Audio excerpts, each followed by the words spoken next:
अजं निर्विकल्पं निराकारमेकं निरानन्दमानन्दमद्वैतपूर्णं परं निर्गुणं निर्विशेषं निरीहं परब्रह्मरूपं गणेशं भजेम।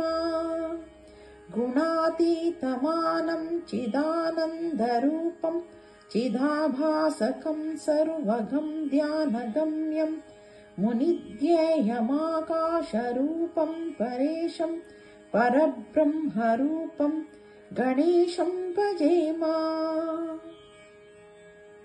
जगत्कारणं कारणज्ञानरूपं सुरादिं सुखादिं गुणेशं गणेशं जगद्व्यापिनं विश्ववन्द्यं सुरेशं परब्रह्मरूपं गणेशं भजेम। Thank you.